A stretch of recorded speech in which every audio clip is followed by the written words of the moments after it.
Welcome back to Behind the Magic, of course, at the John Deere Classic, and probably the conversation I've been looking forward to most right now. We are here with the meteorologist contracted with the PGA Tour to come out and help, and you know, this is a big factor when it comes to golf, obviously. But what I think is so fascinating is, you know, you're really just paying attention to this area right here. Exactly. So, and I know that, you know, it's been hot and humid. We know that that's in some way or another a bit easier when it comes to the forecasting, but we do see some chances here in the next couple of yeah, obviously, you know, we've been under that big high pressure that's provided all the heat and humidity.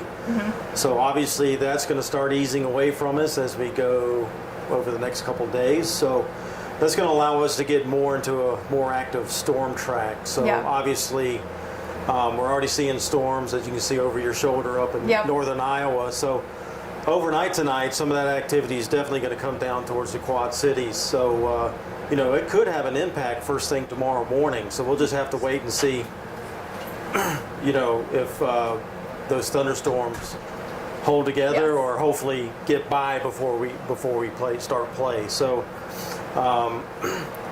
so that's some of the things we're looking for tomorrow. And then obviously with the heat and humidity still around, do thunderstorms redevelop in the afternoon? So, you know, as we go forward through Friday into Saturday, I mean, we got a pretty similar weather pattern. So obviously showers and thunderstorms are going to be likely, not all day.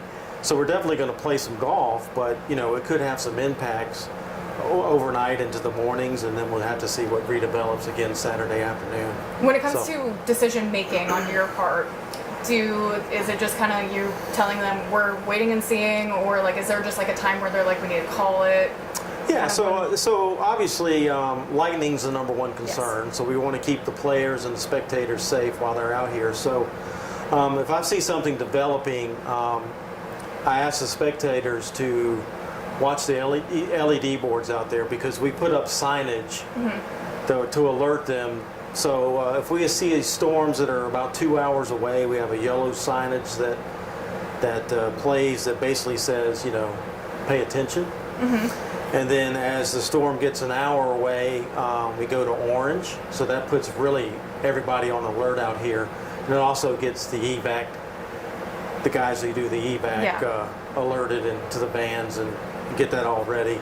And then as the storm approaches, we try to give at least 30 minutes before it's going to hit the golf course. So in a perfect world that works, but you know, obviously in summertime when storms pop up in the Midwest, they can pop up pretty quickly. So, you know, we might only get 20 minutes. So then you just got to react faster. But yeah, so the fans just pay attention to those LED boards, and if they hear the horns blow, that they know it's a dangerous situation, and we're pulling the players in. And real quick, do you know the protocol that you guys follow when it comes to lightning in the vicinity? Is it because this was a question I even got from some of my coworkers? Yeah, so if lightning strikes inside 8 miles, we're going to stop for sure. 8 miles? Okay. We're going to stop for sure.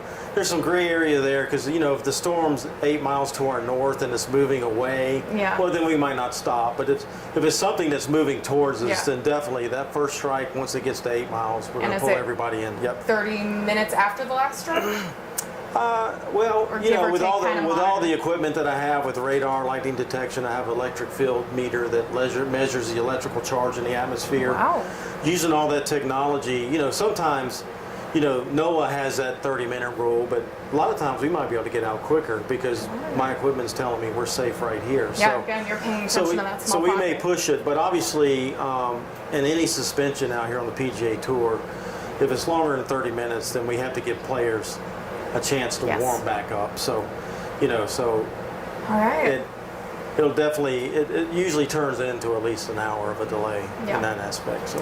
Gotcha. Well, thank you so much for talking with us. Absolutely. I'm sure you're going to be really busy for the next couple of days, hopefully. Well, hopefully things will time out right where they'll come through overnight, get out of the way, we play golf, and then play a little dodgeball in the afternoons, and hopefully get this thing completed on Sunday on time. Yeah. Well, we appreciate it. Thanks so much. You're welcome.